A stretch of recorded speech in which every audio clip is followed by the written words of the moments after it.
ओम अज्ञानतिमिरान्धस्य ज्ञानाञ्जनशलाकया चक्षुरुन्मिलितं येन तस्मै श्रीगुरवे नमः। श्रीचैतन्यमनोभीष्टं स्थापितं येन भूतले स्वयं रूप कदा मह्यं ददाति स्वपदान्तिकं।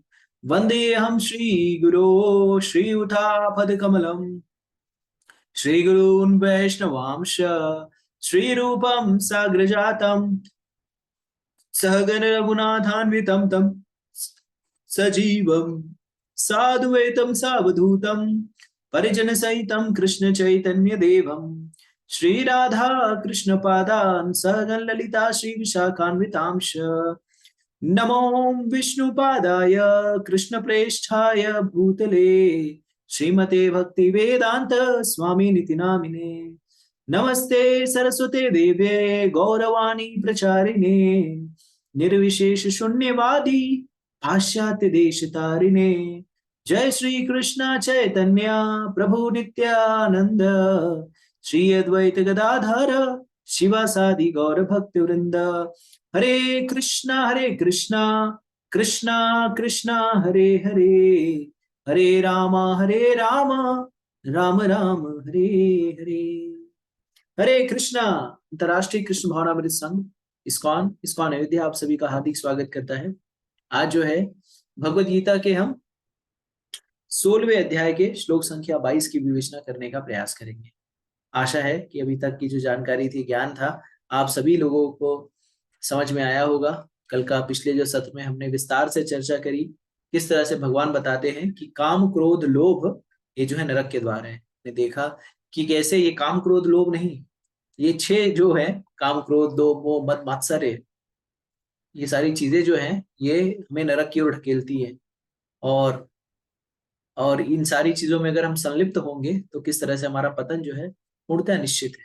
हमने विभिन्न विभिन्न उदाहरणों को देखा कि कैसे कैसे जो है काम व्यक्ति को बंधन में बांध कर रखता है। ये आदि महाराज के बारे में जाना, बिलो मंगल ठाकुर के विषय में चर्चा करी हमने। और फिर क्रोध जो है हमने देखा कि कैसे व्यक्ति क्रोध में वो सारी चीजें कर जाता है जो कि प्रायः स्वाभाविक स्थिति परिस्थिति में व्यक्ति ना करे। तो ये काम क्रोध लोभ मोह मद मात्सर्य हमारा किसी भी साधक के जीवन में सबसे बड़ा अवरोध है। तो हम सभी को इस अवरोधों पर विजय प्राप्त करनी है और भगवान भी इसी चीज की संस्तुति कर रहे हैं हमें कि इन तीनों चीजों से हमें बचना है। तो आज का जो श्लोक है वो उसी निर्देश पर है कि कैसे हम इन ये जो गंदगियां हैं या जो वाइसेस हैं जिसके बारे में हमने कहा, तो वाइसेस यानी जो भी बुराइयां हैं, इन सारी बुराइयों पर कैसे विजय प्राप्त किया जाए और किस तरह से इन पर विजय प्राप्त करके अपने जीवन को सार्थक बनाया जाए। प्रायः जब तक हम भक्तों के संग में नहीं आते, शास्त्रों का अध्ययन नहीं करते, तब तक हमें ये चीजें बुरी हैं इनके बारे में पता ही नहीं होता। लोलुपता लोभ, लोभ तो प्राय हम सभी लोगों को होता है और लोभ कई बार हम बोलते हैं अच्छा भी है। काम, काम जो है वो भौतिक जीवन की आधारशिला है। इसलिए ये जो भौतिक समाज है, आधुनिक समाज, ये तो पूरा काम पे ही आधारित है। फिर क्रोध, क्रोध जो है हम सभी लोगों को पता है बुरा है, लेकिन हम लोग यदा कदा सदैव जो है क्रोध में संलिप्त रहते हैं, क्रोध करते रहते हैं। और हमने देखा भी कि इस तरह से क्रोध इतना घातक है कि क्रोध किसी और का बुरा करे ना करे लेकिन हमारा स्वयं को बुरा करता है। और एंगर जो है वो डेंजर का ही भाई है। तो हमने देखा ANGR एंगर और DANGR डेंजर। तो एंगर से डेंजर, डेंजर उत्पन्न होता है। और दूसरे अध्याय में भगवान ने बताया कि क्रोध से पतन का जो मार्ग है वो प्रशस्त हो जाता है। काम और क्रोध जो है दोनों सगे भाई हैं, जुड़वा भाई हैं। काम रजोगुण से उत्पन्न होता है और जब काम की पूर्ति नहीं होती तो तमोगुण में क्रोध उत्पन्न होता है। और फिर हमने देखा ये रजोगुण और तमोगुण, ये जो निम्नतर गुण है, हमें इस सब इन तीनों गुणों के ऊपर उठना पड़ेगा। और जब तक हम इन तीनों गुणों के ऊपर नहीं उठते तो तब तक जो है हम हम इस भौतिक जगत में ही रहेंगे, तरह तरह के शरीर को प्राप्त करेंगे अपने अपने कर्म फलों के अनुसार। और जैसे जैसे कर्म होंगे वैसे वैसे शरीर हमें प्राप्त होता जाएगा। तो प्रायः इस स्थिति परिस्थिति से हमें ऊपर उठना है, इन तीनों गुणों के ऊपर उठना है। और तीनों गुणों के ऊपर उठने का अर्थ है भक्ति करना। तो भक्ति ही एकमात्र वो तरीका है या वो लिफ्ट है, वो क्रेन है जिससे हम ऊपर उठ सकते हैं।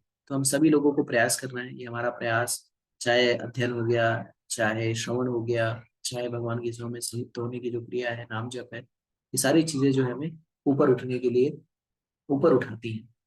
और ऊपर उठते रहना ही एक व्यक्ति का दायित्व है। जैसे हम सभी लोग जो है ऊर्ध्वगामी हैं, जहाँ कहीं भी जाते हैं हम ऊपर उठना चाहते हैं। नौकरी में जाते हैं तो मान लीजिए हमने क्लर्क से, कई बार जैसे आप लोगों से मिले जिन्होंने एक ही कंपनी में कई वर्ष बिता दिए, तो बताते हैं कि मैंने शुरुआत की थी क्लर्क से और अब उठ करके मैं manager, general manager, deputy manager, इन सारे पदों पर होकर के मैं रिटायर हूँ। हम सारे लोग ऊपर उठना चाहते हैं, ऊर्ध्वगामी होना चाहते हैं। उसी तरह से ये मनुष्य जीवन भी जो है हमें 84 लाख योनियों से गुजरने के बाद कर्म फलों, विभिन्न विभिन्न कर्मों के फलों को प्राप्त करने के कारण अलग अलग शरीर प्राप्त हुआ।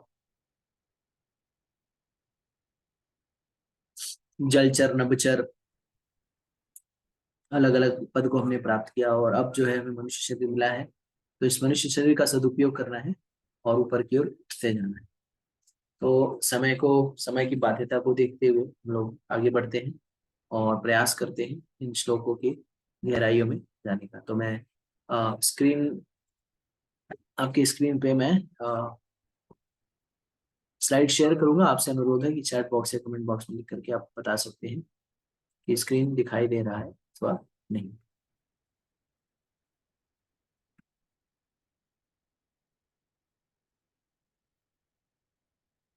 श्लोक संख्या 22। अब भगवान कह रहे हैं श्लोक संख्या 22 में, इत विमुक्त कौन्तेय तम त्रिभीर नर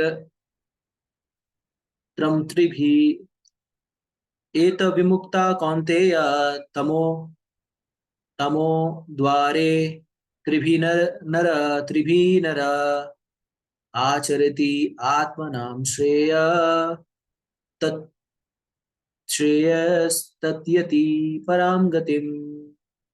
भगवान कह रहे हैं श्लोक संख्या 22 में कि हे कुंती पुत्र, जो व्यक्ति इन तीनों तीनों नरक द्वारों से बच जाता है, बच पाता है, वह आत्म साक्षात्कार के लिए कल्याणकारी कार्य करता है। और इस प्रकार क्रमशः परम गति को प्राप्त होता है। तो इसके पहले जो 3 द्वार बताए गए थे नरक के, वो कौन से थे? काम, क्रोध, लोभ।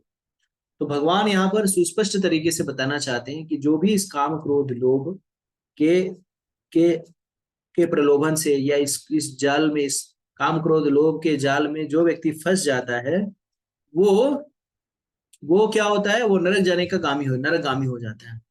लेकिन ये काम, क्रोध, लोभ के जाल में कब फंसता है व्यक्ति? जब व्यक्ति जो है ईर्ष्यालु होता है, क्रूर होता है, नाराज होता है। तो इन तीनों स्थिति में व्यक्ति काम, क्रोध, लोभ के जाल में फंस जाता है, क्योंकि उसकी कोई ना कोई इच्छा होती है जो उसको पूरी करनी होती है।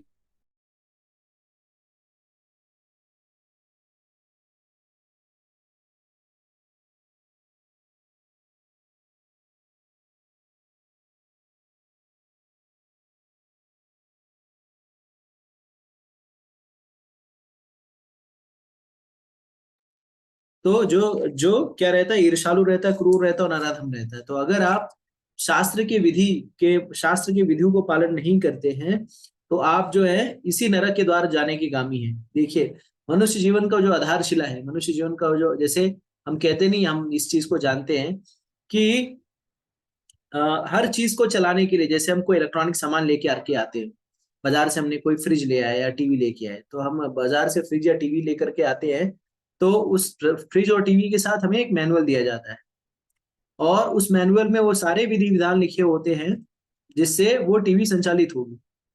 जैसे उसमें बताया जाता है कि अगर प्लस का बटन दबाने से आवाज जो है वो बढ़ेगी, माइनस का बटन दबाने से आवाज कम होगी।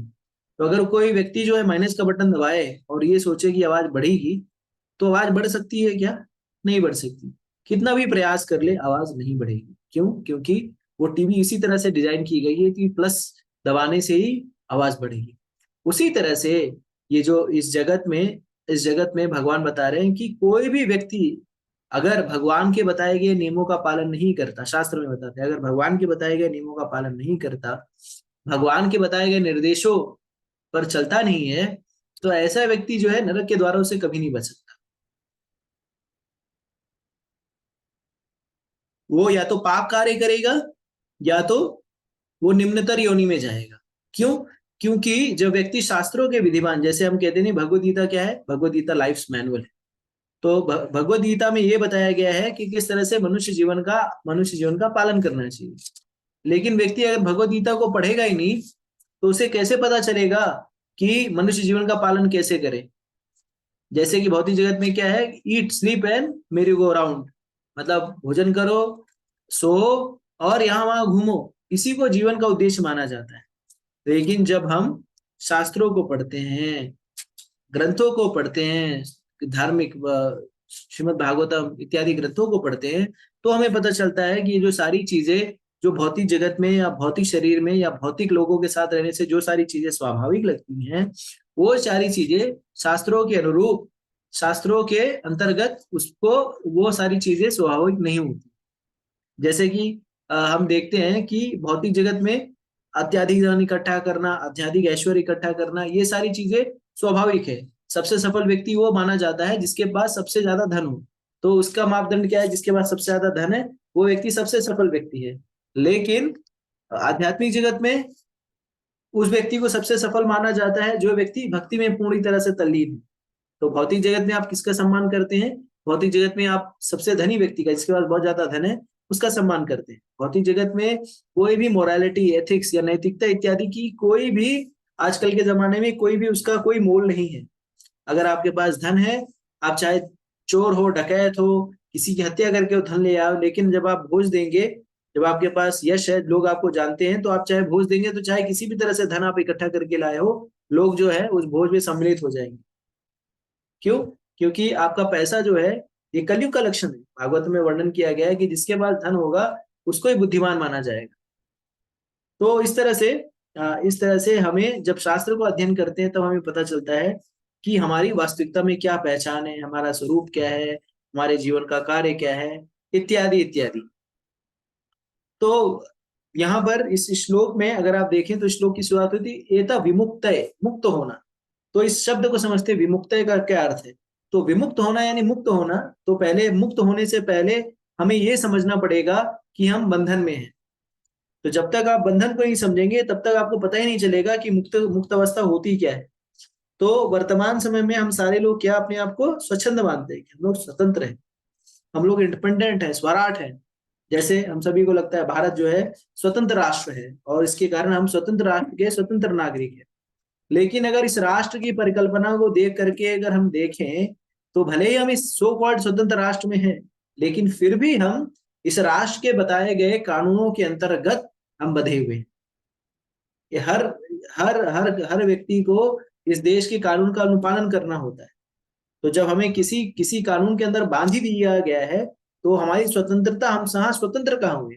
हम तो बद्ध ही हुए ना। अगर ऐसा देखा जाए, जैसे कि एक बार जब, जैसा कि ये कथा मैंने कई बार बता चुका हूँ, शास्त्रों में आती है, भक्ति सिद्धांत सरस्वती ठाकुर महाराज के जीवन से आती है कि सुभाष चंद्र बोस उनके पास गए और उन्होंने कहा भक्ति सिद्धांत सरस्वती ठाकुर महाराज को कि आचार्य जी आपके पास बहुत सारे युवा लोग हैं जिनको आपने ब्रह्मचारी सन्यासी बना दिया है, इन लोगों को क्या करिए, इन लोगों को मुझे दे दीजिए और मैं इन युवा शक्ति का उपयोग करूंगा,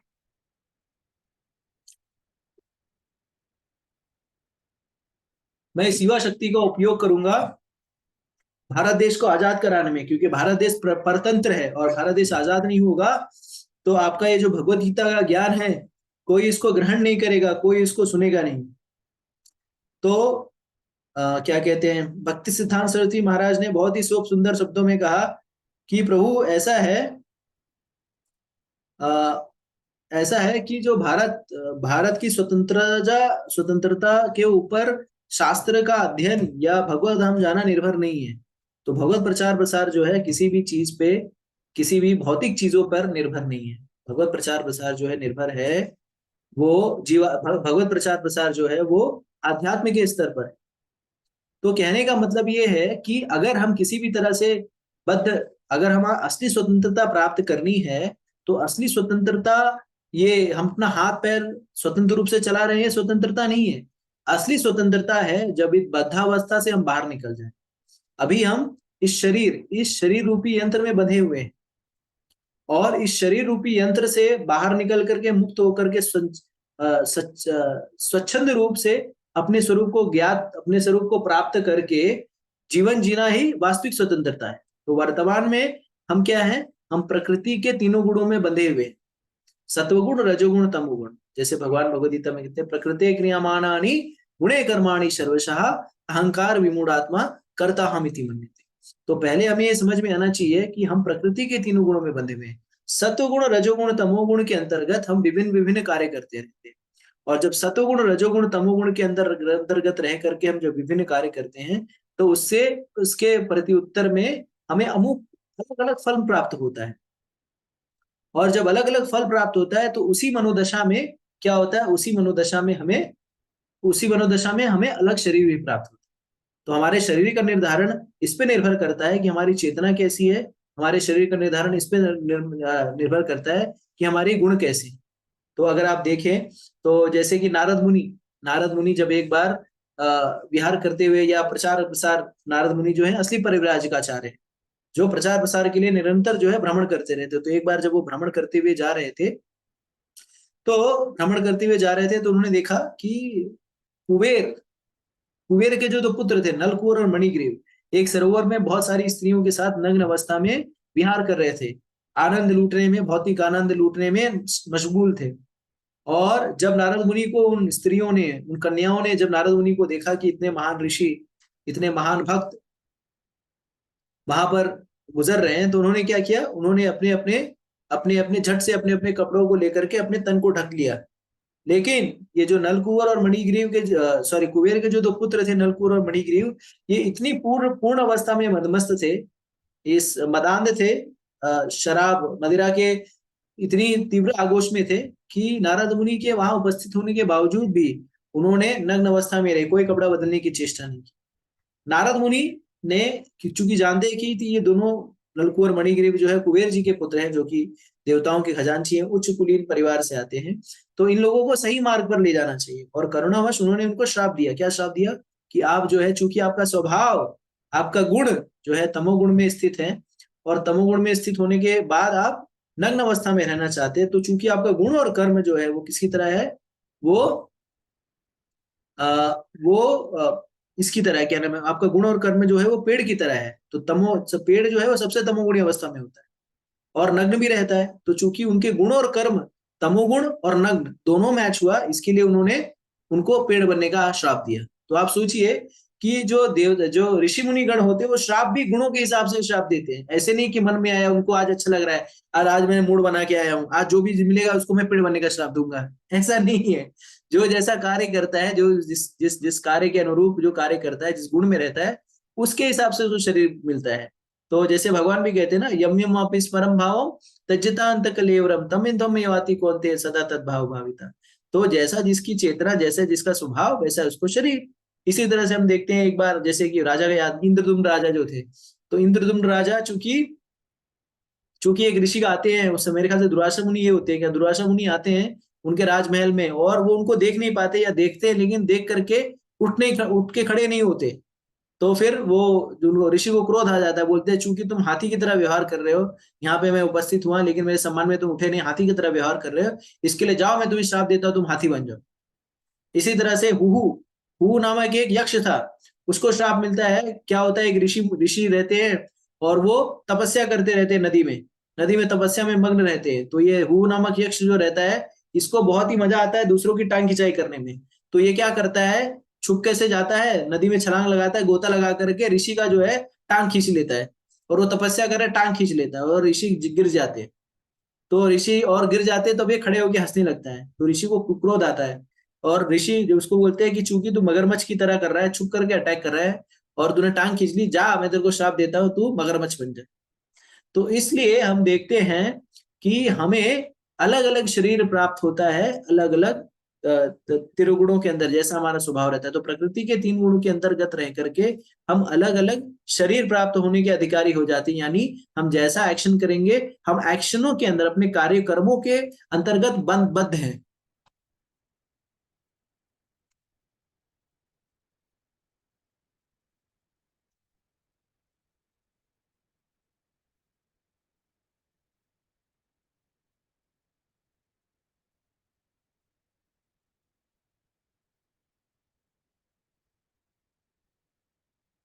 तो हम सारे लोग अपने कर्मों के अंतर्गत बद्ध हैं, और जब कर्मों के अंतर्गत बद्ध हैं, इस कारण से हमें अलग अलग शरीर प्राप्त हो रहा है। तो जैसे जैसे कर्म करेंगे वैसे वैसे हमें हमें जो है शरीर प्राप्त होगा। तो इसको ऐसे भी समझ सकते हैं कि ये जो भौतिक जगत है वो जेल है। और जेल में क्या होता है, जेल में होता है कि जो जैसा जो अगर आप जेल में देखिए, तो जो जिस प्रकार का कुकर्म करके आया रहता है, जो जिस प्रकार का जघन्य अपराध करके आया रहता है, उसे उस प्रकार की व्यवस्था दी जाती है जेल में भी। तो जेल में भी अलग अलग प्रकार की व्यवस्था होती है। तो जैसे कोई बहुत ही दुर्दांत अपराधी होता है, जिसने बहुत सारे कत्ल किए, हत्याएं की हैं, ये सारी चीजें की हैं, ऐसे दुर्दांत अपराधियों को क्या शरीर मिलता है? ऐसे दुर्दांत अपराधियों को एक विशेष कोठरी दी जाती है, काल कोठरी दी जाती है। क्यों? क्योंकि वो बहुत ही दुर्दांत तरह का अपराधी, बहुत ही खतरनाक अपराधी है, कत्ली है, मर्डर किया है, तो उसको काल कोठरी दी जाती है। अगर कोई छोटा मोटा अपराधी, किसी ने छिनैती की है, तो छिनैती को भी कैसी कैसी कैसी जगह दी जाती है, जहां पर दो चार जो उस टाइप के जो चोर रहते हैं उनके साथ रहा जाता है, क्योंकि वो लोग ज्यादा जगह अपराध नहीं किए। जैसे कोई मारपीट करके आया है, तो उसको काल कोठरी में नहीं रखते, उसको जैसे जेल में रखेंगे, लेकिन उसको थोड़ी सी ज्यादा स्वतंत्रता रहती है। तो ये स्वतंत्रता किस पर निर्भर करती है? ये अलग अलग कुकृत्य करने पे। अल्टीमेटली क्या है, सब लोग अलग अलग प्रकार का जेल में अंदर है कोई व्यक्ति, तो इसका अर्थ है कि वो कोई ना कोई क्राइम करके आया है। उसी तरह से ये भौतिक जगत रूपी जो जेल है, इसमें हम सारे लोग कर्मों के अंतर्गत रह करके बद्ध होते हैं, कर्मों के अंतर्गत रह करके बद्ध होते हैं, और उसी प्रकार से 84 लाख योनियों में अलग अलग टाइप की पनिशमेंट शरीर दी जाती है। तो जो बहुत ही ग्रॉस लेवल पे जो तमोगुणी होता है, जैसे कि हमने देखा नलपुर और मणिगिरी के बारे में, बहुत ग्रॉस तमोगुण में थे, नग्न अवस्था में रहना चाह रहे थे, तो पेड़ बन गए। इंद्रदुम्न राजा जो है, उनका स्वभाव जो हाथी के तुल्य था, तो स्वभाव के कारण हाथी बन गए। वो जो था, वो मजाक मस्ती कर रहा था और ऋषि का पैर खींच लिया, तपस्या कर रहे थे, तो वो मगरमच्छ बन गया। तो इस तरह से अपने स्वभाव के अनुरूप अलग अलग शरीर मिलता है। और जो व्यक्ति, जो जीव कम कम कम पाप किया रहता है, या कह सकते हैं कि जो जो इस स्तर पे आ सकता है कि वो उसने भक्ति की है किसी जन्म में, अब वो भक्ति भक्ति में रह करके आगे बढ़ सकता है, तो ऐसे व्यक्ति को मनुष्य शरीर प्राप्त होता है। लेकिन ये मनुष्य शरीर भी जो है, वो भी बद्ध ही है। तो जैसे अगर आप देखें, जेल का ही उदाहरण लें, तो कोई जैसे नेता नेताड़ी जो होते हैं, जिन्होंने कत्ल वतल नहीं किया है, जिन्होंने क्या किया है, फाइनेंशियल घोटालेबाजी कर दी है, तो इन लोगों को जेल देते हैं। जैसे अभी वर्तमान में पता चला था कि एक नेताजी जो है वो जेल में गए थे, तो उनको वीआईपी व्यवस्था, वहां पे मसाज करने की व्यवस्था थी, और वहां पे चाय कॉफी टेबल टीवी सब व्यवस्था रहती है ऐसे वीआईपी क्रिमिनल्स को। तो उसी तरह से जो मनुष्य शरीर प्राप्त किए हुए हम लोग हैं, हम लोग जो है वीआईपी क्रिमिनल्स। तो हमें भी दंड मिला हुआ है, लेकिन हमें एक विशेष शरीर प्राप्त हुआ है, जिसमें हम सोच सकते हैं, समझ सकते हैं, हम ये जान सकते हैं कि हम मुक्त हैं, हम बद्ध हैं, और हमें इससे बाहर निकलना है। तो ये बद्ध होने के बावजूद भी हमें पता चलता है कि हमें मुक्त होने के लिए बाहर निकलना है। तो ये कैसे? तो मुक्त होने की चेतना जो है हमें इसी शरीर में प्राप्त हो सकती है। बाकी शरीर में अगर कुत्ते को बोलेंगे, कुत्ता प्रभु जी आप जो है बद्ध है, आप चलिए हरिनाम करिए, तो उसे कोई रुचि नहीं है। या गधे को बोलेंगे, तो ये सारी चीजों में उनको रुचि नहीं है। इस मनुष्य शरीर में हमें ये विशेषाधिकार मिला है कि हम ये सोच सकें कि हम बद्ध हैं, और बद्ध से मुक्त होना है। तो ये बद्ध मुक्त होने के लिए हमें बद्ध होना है, ये जानना तो पड़ेगा ना। तो इस भौतिक जगत में लोग बद्ध और हैं, और मुक्त होने के लिए तरह तरह के अनुष्ठान करते हैं, तरह तरह के कार्यकलाप करते हैं, तरह तरह की विधियों का पालन करते हैं। और उसमें आजकल जो सबसे विशेष जो विधि है, विशेष जो तरीका है जो लोग उसका पालन करते हैं, वो है भागवतम सप्ताह। कि भागवत सप्ताह जो है, ये विशेष गतिविधि है, जिसमें जिसमें आजकल के लोग जो है वो जुड़ते हैं। ठीक है। तो ऐसे ही एक व्यक्ति जो था, उसने कहीं कहीं से सुना कि मुक्ति होने के लिए धर्म अर्थ काम मोक्ष है, मुक्ति प्राप्त करने के लिए आपको क्या करना पड़ेगा, भक्ति करनी पड़ेगी। और किसी ने उसको धुंधकारी की कथा सुनाई कि धुंधकारी किस तरह से इतना पापी तापी होने के बावजूद भी उसने भागवत कथा सुनी और 7 दिन के बाद वो मुक्त हो गया। तो क्या करते हैं, एक बहुत ही अच्छे कथावाचक जो टीवी में बहुत ही फेमस कथावाचक होते हैं उनसे संपर्क करते हैं, क्योंकि ये बहुत ही अमीर होते हैं, धनवान होते हैं। तो पता चलता है कि वो कथावाचक जो है टीवी में जो बहुत ही आते हैं बार बार, जिनके बहुत सारे चैनल्स पे प्रवचन आते हैं, तो ऐसा कथावाचक जो है वो 25-30 लाख रुपया लेगा, फिर आएगा 7 दिन की कथा करने के लिए। साथ ही साथ उसको वीआईपी एसी पंडाल की आवश्यकता है, एसी रहने की व्यवस्था है और बिजनेस क्लास की फ्लाइट टिकट चाहिए। और फिर उनके जो चेले चपाटी है उनको भी उनके रहने खाने की व्यवस्था सब इस यजमान को देखनी होगी। यजमान धनवान ही रहता है, सोचता है अरे ये सब क्या है, 50-60 लाख रुपया तो मेरे लिए कुछ भी नहीं है, चिल्लर है। बोलता है कोई बात नहीं, मैं 25 नहीं, मैं 30 लाख रुपया दूंगा, आइए आप महाराज कथा करिए भागवत सप्ताह। भागवत सप्ताह के लिए आते हैं महाराज जी और कथा शुरुआत करते हैं। कथा होती है, गाना शाना चलता है, नाच गाना होता है, उसमें फिल्मी गाने की धुन पे लोग थिरकते हैं, तरह तरह की बातें होती हैं, नेता नेताड़ी बड़े बड़े लोग आते हैं, उनको हार माला पहनाया जाता है, महाराज जी के चरणों में जो है आरती की जाती है, फिर उनको धन दिया जाता है, फिर चढ़ावा आता है। आज आज आज गोवर्धन पूजा है तो आज हम जो है बहुत भंडारा करेंगे, आज जो है भगवान का जन्म है तो आप लोग सब सज धज के आइए, तो आप नाचिए गाइए। और कुछ लोग जो है लड़की के परिवार का बन जाइए, आज भगवान का विवाह है तो आप शिव विवाह है आज, तो कुछ लोग शिव जी के बाराती बनिए, कुछ पार्वती जी के बाराती बनिए। इस तरह से 6-7 दिन तक मौज मस्ती चलती है। और हरि कथा का तो कोई उसमें सगा समागम ही नहीं होता, सारी मौज मस्ती चलती रहती है। 7 दिन होता है, महाराज जी को साल श्रीफाल दे करके, 30 लाख का चेक दे करके, और भी जो दान दक्षिणा 20-25 लाख रुपया दे करके उनको विदा किया जाता है। अब ये महोदय सोचते हैं कि अब जो है अब मैं मुक्त हो जाऊंगा, अब मैं पूरे अवसाद से मुक्त हो जाऊंगा। लेकिन इतना सब सुनने करने के बाद भी उनके जीवन का अवसाद खत्म ही नहीं होता, बहुत चिंतित होते हैं। फिर उस साधु के पास, उस कथावाचक के पास पुनः फोन करते हैं, बोलते महाराज जी एक बात कहनी थी। बोलते बोलिए महाराज क्या बात है आपकी।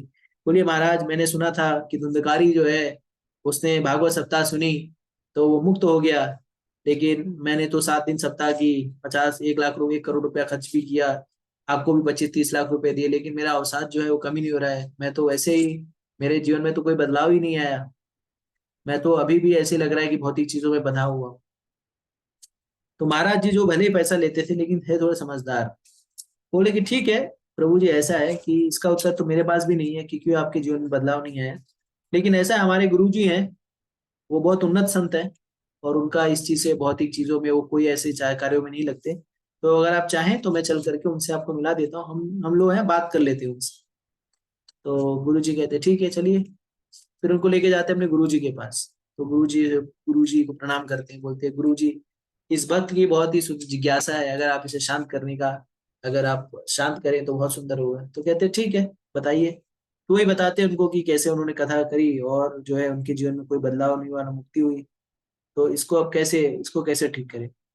तो गुरु जी पहुंचे हुए संत थे, तो कहते हैं अच्छा कोई बात नहीं, ऐसा करो अपने एक चेले को बुलाते हैं और बोलते हैं कि ये दोनों जो है ना, जो कथावाचक है उसको भी, और जो कथा सुनाने वाला है, कथा सुनने वाला जो यजमान था वो, और दोनों उसके शिष्य को बोले तो बांध दो। वो दो शिष्य आते हैं, दोनों को एक एक खंबे में बांध देते हैं। और अब बोलते हैं, अब इसको बोलते हैं, अब जो ये जो यजमान होता है इसको बोलते हैं, अब ये दोनों समझ नहीं पाता क्या क्यों बांध रहे हैं। यजमान को बोलते हैं कि जाओ अपने गुरु जी को खोल दो, तो तुम्हारे जो कथावाचक प्रभु हैं उनको खोल दो, वो बंधे हुए हैं। तो कहते हैं महाराज आप कैसी बात कर रहे हो, हाँ? मैं खुद ही बंधा हुआ, मैं इनको कैसे खोलूं। तो बोलते हैं ठीक है कोई बात नहीं, उनको कह दो कि वो तुमको खोल दे। तो बोलते हैं अरे कैसी मजाक कर रहे हैं महाराज, वो खुद ही बंधे हुए हैं तो मुझे क्या खोलेंगे। तो फिर उन्होंने कहा कि इसी तरह से जो व्यक्ति खुद ही बद्ध है वो आपको मुक्त क्या करेगा। तो आपको मुक्त होने के लिए ऐसे व्यक्ति की शरण लेनी पड़ेगी जो कि वास्तविकता में मुक्त, जैसा कि कहा गया है कामी क्रोधी लालची इनसे भक्ति न होए, भक्ति करे कोई सूरमा जाति धर्म सबको। तो मुक्त होने के लिए, विमुक्त होने के लिए आपको ऐसे लोगों के पास जाना होगा, ऐसे लोगों से श्रवण करना होगा, ऐसे लोगों का संग करना होगा जो कि वास्तविकता में मुक्त हैं, जो कि वास्तविकता में इस भौतिक भौतिक आसक्ति से परे हैं, जो कि वास्तविकता में इस भौतिक भोगों की लालसा उत्कंठा कामनाओं से परे हैं। तो जब आप ऐसे मुक्त व्यक्ति से श्रवण करेंगे, जब इसे मुक्त व्यक्ति से निर्देश लेंगे, तो आप भी मुक्त हो जाएंगे। प्राय होता क्या है, लोग आजकल आध्यात्मिकता को एक फैशन मान लिया है, लोग कुछ नियम का पालन करना नहीं चाहते, नाम जप सेवा इत्यादि करने में लिप्त नहीं होना चाहते। वो सोचते हैं मैं धन दे देता हूँ बस इतना ही, और धन देने से वो अपने आप को क्या होता है कि कुछ कुछ जो गुरुजन रहते हैं वो धन देते हैं तो उनको पुचकार उचकार देते हैं। क्यों? क्योंकि आजकल वैसा ही है, जो धन देगा उसका ही थोड़ा सा मान सम्मान भी होता है। गुरु जी को भी पता है चलो ठीक है यार, ये कुछ नहीं कर रहा है, कम से कम पैसे तो दे रहा है, तो उसको पुचकार देते हैं, उसको गले मिल लेते हैं, उसको गले लगा लेते हैं, उसको बोलते तुम बहुत अच्छे हो, उसको कमरे में बुला के बैठा के उसको खिला पिला देते हैं। तो इसको लगता है, ऐसे व्यक्ति को लगता है कि मैं बहुत बड़ा भक्त हो गया, मैं मेरे से बड़ा कोई भक्त नहीं है। मैं ऐसे बहुत सारे लोगों से मिला हूँ, विश्वास नहीं करेंगे, ऐसे बहुत सारे लोगों से मिला हूं, जो कि मिमियाते रहते हैं, गुरु जी ने मेरे को ऐसा कर दिया, गुरु जी ने मेरे को गले लगा लिया। किसी को नहीं बैठाया उन्होंने, मेरे को बुला के बैठाया, मेरे से जो है ये बातें करी, मेरे पर्सनल बातें पूछी उन्होंने, मेरे को फोन कर दिया। तो इस तरह के, और ये गुरु जी उनको कुछ इंस्ट्रक्शन देते नहीं है ऐसे चेलों को, उनको मालूम है पालन करेगा ही नहीं। क्यों? क्योंकि ये अहंकार से युक्त है। तो गुरु जी को सब दिख रहा है कि ये अहंकार से युक्त है, लेकिन गुरु जी क्या कर रहे हैं कि चाह रहे हैं कि यार लगाओ यार इसको किसी भी तरह से सेवा में, चलो कम से कम पैसे ही दे रहा है, कम से कम चार लोगों का भला तो होगा। तो इस तरह के, तो ये ऐसे लोग प्रामाणिक गुरु के पास जाना भी नहीं चाहते। प्रामाणिक गुरु क्या करेगा? आपको आपकी आपके आसक्तियों को काटेगा, ठीक है। लेकिन ये भौतिक गुरु, जो भोग विलास वाले गुरु हैं, आपकी आसक्ति को नहीं काटेंगे, उनको आपकी आसक्ति से कोई लेना देना नहीं, उनको सिर्फ और सिर्फ आपके धन से लेना देना। तो ऐसे ऐसे व्यक्ति से जब आप ज्ञान ग्रहण करोगे तो कहाँ से आप मुक्त होगे, कहाँ से आप ये विमुक्त कैसे हो पाओगे? हाँ, जब आपको पता ही नहीं कि गलत क्या है सही क्या है। बहुत सारे लोग ऐसे भी है जिनको ये फर्क नहीं पड़ता कि उनके शिष्य क्या कर रहे हैं नहीं कर रहे हैं, कौन सा नियम पालन कर रहे हैं, बस मुझे पैसा ला के दे रहे हैं, बस उतने में संतुष्ट हूँ, कोई बात नहीं आप जो भी करना है करो। तो ऐसा व्यक्ति जो खुद ही त्रिताप से मुक्त नहीं हो, आपको कैसे मुक्त? तो विमुक्त होने के लिए आपको उन्नत भक्तों के संग में जाना पड़ेगा, जो कि आध्यात्मिकता में पूर्ण रूप से रुचि हो, जो कि आध्यात्मिक उत्थान करने के लिए अग्रसर हो रहे हो, जो कि जीवन के उद्देश्य को जानते हैं। तब जाकर के जो है आप इस तीन नरक के द्वारों से बच पाओगे।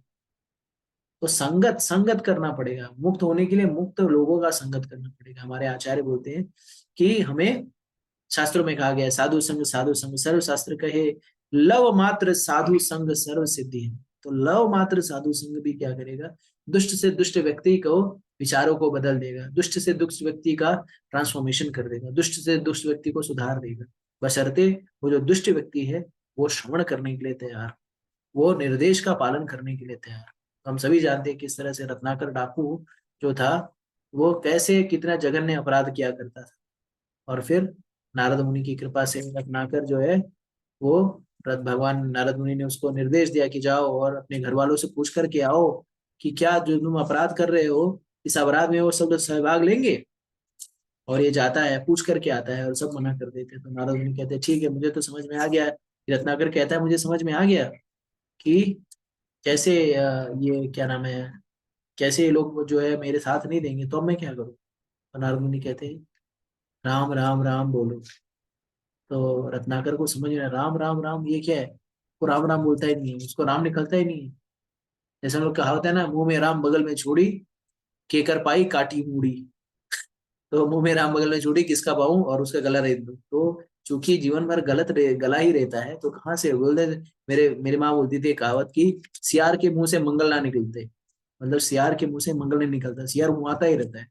तो जिसने जीवन भर जो उलट सुलट काम किया है उसको कहाँ से राम राम निकले? तो नारद मरा मरा कहता है, मरा मरा मरा मरा। तो नारद मुनि कहते ठीक है, राम बोले तो मरा बोलता था, तो ठीक है मरा, कोई बात नहीं बेटा, मरा मरा ही कर, मरा मरा मरा मरा मरा मरा मरा मरा मरा मरा मरा मरा करते हुए राम राम राम राम राम राम राम, फिर उन्होंने महाकाव्य ही लिख दिया। तो साधु संग जो है वो बहुत ही महत्वपूर्ण है।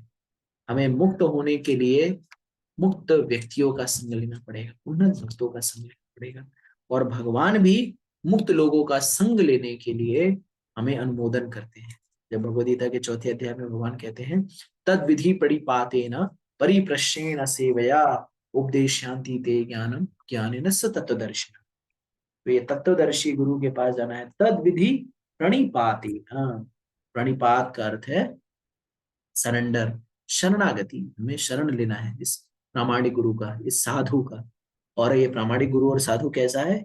प्रामाणिक गुरु और साधु, साधु का लक्षण बताया है श्रीमद् भागवतम में, कहा गया तितिक्षुआ कारुणिका सुहृदम सर्वदेही नाम अजात शत्रु शांतैव साधु साधु भूषणम। तो साधु का लक्षण क्या है? कि साधु जो अजात शत्रु, उसका कोई दूसरा शत्रु नहीं है, समदर्शी है, वो किसी से भी बैर नहीं करता है। कबीरा खड़ा बाजार में मांगे सबकी खैर, ना काहू से दोस्ती ना काहू से बैर। उसकी किसी से बैर नहीं है, क्यों? क्योंकि वो सबके प्रति उसको स्नेह है। तितिक्षुआ कारुणिका, सबके लिए करुणा है। सुहृदम सर्वदेही नाम, वो सबके सुहृदय, वेल विशर है, किसी के बारे में बुरा नहीं सोचता, किसी के हत्या। अजात शत्रु है वह, किसी कोई उसका शत्रु नहीं। शांत है वह, शांत है। भगवत कृपा से उसे जो भी प्राप्त हो जाता है, अच्छा थोड़ा मिल गया तो भी ठीक है, ज्यादा मिल गया तो भी ठीक है, हर स्थिति परिस्थिति में समभाव रहता है, समदर्शी रहता है। तितिक्षुआ कारुणिका सुहृदम अजात शत्रु शांत है, साधु साधु भूषणम, और ये साधु का आभूषण है। और ऐसा साधु जो है वो सदैव क्या है? साधु रेव से मंतव्य समव्य स्थितो ही सः। भगवान साधु रेव से मंतव्य है, यानी ऐसा साधु जो है वो सदैव भगवान की भक्ति में तल्लीन रहता है। वो कृष्ण की सेवा में लगा रहेगा, कृष्ण से पृथक और किसी भी चीज में रुचि नहीं रहेगी। वो जो भी चर्चा करेगा कृष्ण से संबंधित चर्चा करेगा। आपको किसकी सेवा में लगाएगा? कृष्ण की सेवा में लगाएगा। और उसके सारे जो योजनाएं हैं वो खुद के धार्मिक, उस खुद के भौतिक विकास के लिए नहीं होते। उसके सारे जो आयोजन है, सारे जो कार्यक्रम है, वो आध्यात्मिक विकास के लिए होते हैं। वो खुद का आध्यात्मिक विकास तो करता ही है, जप में लगा कर, जप कर करके, तपस्या कर करके, भक्तों की सेवा करके, भगवान के अर्चा विग्रह की सेवा करके, भगवान के अर्चा विग्रह का पूजन करके, आरती करके। वो और खुद तो करता ही है और दूसरों को भी लगाता है। साक्षात हरित्वेना समस्त शास्त्र, जैसे गुरु अष्टकम में कहा गया है कि कहते हैं कि त्राणाय कारुण घन प्राप्तस्य कल्याण गुणानुवस वंदे गुण महाप्रभु कीर्तन नित्य गीता वादित्र माद्यान मनसो रसेन रोमांचकम का शुतरंग भजो वंदे गुरु श्री चरणार श्री विग्रह आराधना नित्य नाना श्रृंगार तन्मन निर्मर्जनादु युक्त भक्तम भजता तदेव वंदे गुरु श्री चरणारविंद। तो श्री विग्रह आराधना, श्री विग्रह की आराधना में क्या? श्री विग्रह आराधना नित्य नाना श्रृंगार तन मंदिर मर्जनादु।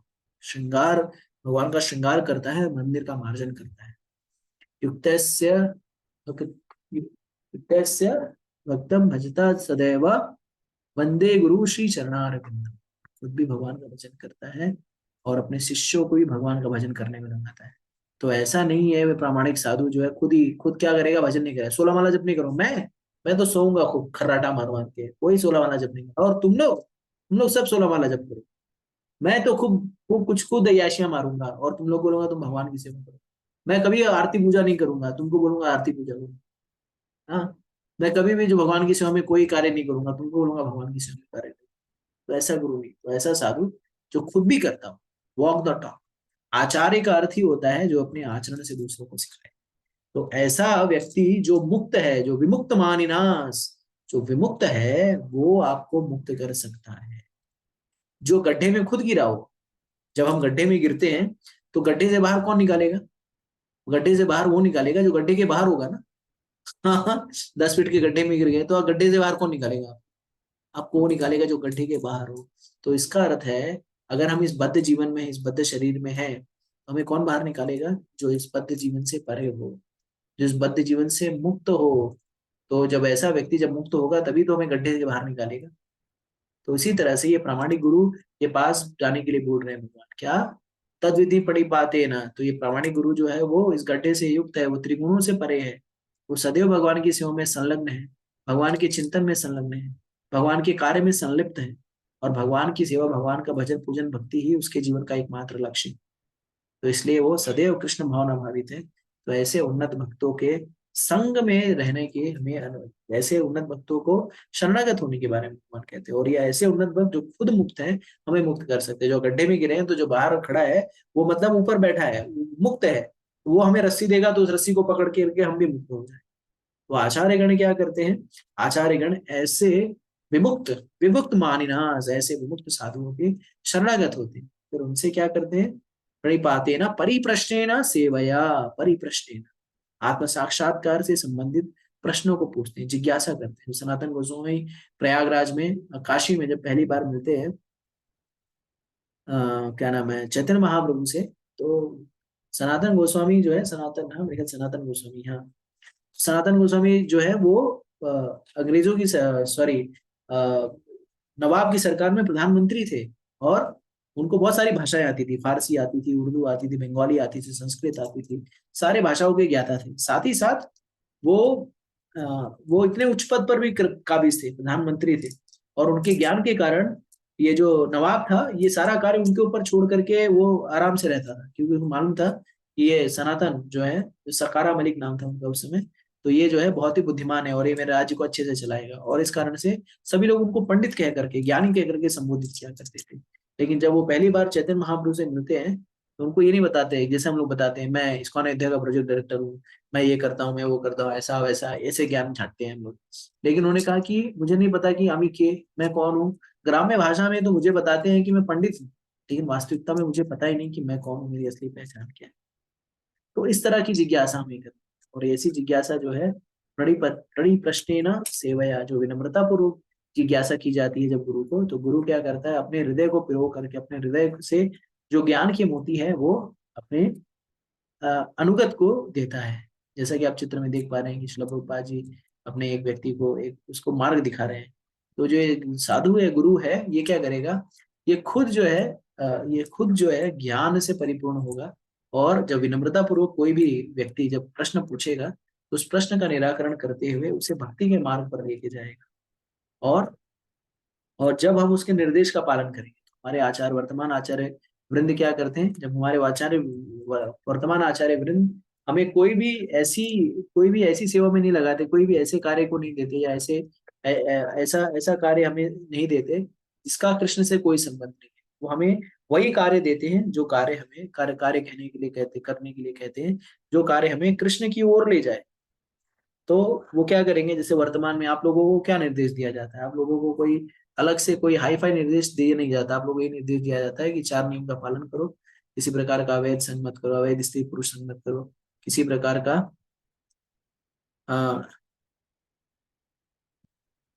आ, किसी प्रकार का अवैध स्त्री संग मत करो, अवैध पुरुष संग मत करो, किसी प्रकार का मांस भक्षण मत करो, किसी किसी प्रकार का मदिरा का पान मत करो, किसी प्रकार का व्यसन ना करो, जुआ ना खेलो, और मूलभूत रूप से 16 माला का हरे कृष्ण महामंत्र का जप करो, हरे कृष्णा कृष्णा कृष्णा हरे हरे, हरे राम राम राम हरे हरे, और भक्तों के संग में रह करके भगवान की सेवा में संलग्न हो, ABCD का पालन। तो हमें मूलभूत रूप से इन्हीं इन्हीं इन्हीं सारे कार्यों का अनुमोदन किया जाता है, और जब हम इन्हीं कार्यों को करते हैं तो क्रमशः क्रमिक रूप से जो है आगे आगे जो है बढ़ते रहते हैं, और भगवत प्राप्ति की ओर अग्रसर होते जाते हैं। तो जैसा कि आप देखिए चित्र में देख पा रहे हैं, परम गति को प्राप्त करने के लिए कुछ सीढ़ियां हैं, और उन उन सीढ़ियों पे चढ़ करके हम किसी भी सीढ़ी को कूद नहीं सकते, एक एक करके ही हमें आगे बढ़ना पड़ेगा। तो सबसे पहले है गुरु का आश्रय, हमें गुरु का आश्रय लेना, प्रामाणिक गुरु के आश्रय में शरणागत होना। उसके बाद हमें शास्त्रों का अध्ययन करना है, भगवद गीता भागवतम इत्यादि का अध्ययन करना है। और ये अध्ययन क्यों आवश्यक है, अध्ययन इसलिए आवश्यक है क्योंकि अध्ययन इसके लिए आवश्यक है क्योंकि जब ये हम पढ़ेगा इंडिया, तभी तो आगे बढ़ेगा इंडिया। तो जब शास्त्रों को पढ़ेगा तभी तो ज्ञान होगा। और फिर तपस्या करनी है, जब ज्ञान में क्या है, भागवत जब भगवान के विषय में आप पढ़ते हो शास्त्रों में, तो शास्त्रों में किस चीज का अनुमोदन किया गया है, तपस्या का अनुमोदन किया है। तो कौन सी तपस्या करनी है, तो क्या कहते हैं, अपना नाम जप करना, 16 माला जप करना, हरे कृष्णा कृष्णा कृष्णा हरे हरे, हरे राम राम राम हरे हरे, एकादशी आदि दिनों में व्रत का पालन करना, अन्न न ग्रहण करना, ये तपस्या। फिर इंद्रिय निग्रह, यानी इंद्रिय को संयमित करना पड़ेगा। जब पूर्ण रूप से आप कृष्ण भावना भावित होंगे, कृष्ण युक्त होंगे, और सारी इंद्रियों से भगवान की सेवा में संलग्न होंगे, तो इंद्रिया जो है अपने आप संयमित होंगी। जब इंद्रिया संयमित होगी, भगवान की सेवा में लगी होंगी, मन बुद्धि और चेतना से जब व्यक्ति कृष्ण भावना भावित होगा, तो उसे आध्यात्मिक ज्ञान प्राप्त होगा, और अंततः वो परम गति को प्राप्त होगा। तो इस तरह से अगर हम क्रमिक रूप से अगर कार्य करें, गुरु के निर्देशन में रहकर, प्रामाणिक गुरु के निर्देश को ग्रहण करके, और भगवान की सेवा में संलग्न रहें, और भक्ति की जो ABCD की जो सीढ़ी है, A फॉर एसोसिएशन, भगवान के उन्नत भक्तों का संग, B फॉर बुक्स यानी भगवत गीता भागवतम इत्यादि का अध्ययन, C फॉर चैंटिंग यानी भगवान के नाम का जप, हरे कृष्णा कृष्णा कृष्णा हरे हरे, हरे राम राम राम हरे हरे, भगवान के नाम का कीर्तन, 16 माला निरंतर नियमित रूप से जप करना। D फॉर डाइट यानी कृष्ण प्रसाद ग्रहण करना, कृष्ण को अर्पण करके प्रसाद के रूप में ग्रहण करना। और E फॉर एंगेजमेंट यानी भगवान की सेवा में, कृष्ण भावना भावित कार्यों में तन बन धन से संलग्न लग जाना। जो भी आपके पास है, जो भी धन है, जो भी से ऐश्वर्य है, जो भी वैभव है, और सारे कुछ कार्य से, तन मन धन से, किसी भी तरह से भगवान की सेवा में आपको संलग्न होना है। तो जब हम ABCD का पालन करेंगे तो हम परम गति प्राप्त करने से हमें कोई कमाई का लाल रोक नहीं सकता। यानी भगवान भी हमारा सहयोग करेंगे। भगवान कहते हैं ना, जो अनन्य भाव से मेरा चिंतन करता है, अनन्यास चिंतयन्तो माम ये जना पर्युपासते तेषां नित्ययुक्तानां योगक्षेमम्। जो अनन्य भाव से भगवान की चिंता करता है, सोचता है, मनन करता है, ध्यान करता है, भक्ति करता है, भगवान ऐसे भक्त का योगक्षेम करते हैं। साथ ही साथ वो कहते हैं कि जो भगवान की भक्ति करता है, तेषाम तेषाम सतता युक्तानां भजतां प्रीतिपूर्वकम ददामि बुद्धि योगम तम येन मामुपयान्ति ते। तो जो अनन्य भाव से भगवान की भक्ति करता है, भगवान की सेवा में संलग्न होता है, ऐसे व्यक्ति को भगवान स्वयं भी बुद्धि देते हैं किस तरह से आप उनके पास जा सकते हो। तो ये भगवद गीता के सत्रों में आप जुड़ते हैं, भगवान का नाम जप कर रहे हैं, अध्ययन कर रहे हैं, जब कभी होता है भगवान की सेवा में धन भी देते हैं, तो ये सब क्या है, भगवान ही आपको बुद्धि दे रहे हैं। और चूंकि आप सिंसियर हैं, चूंकि आप भगवान की भक्ति करने के लिए तत्पर हैं, दृढ़ हैं, भगवत प्राप्ति के लिए दृढ़ हैं, परम परम लक्ष्य को प्राप्त करने के लिए दृढ़ हैं, भगवान आपको बुद्धि दे रहे हैं।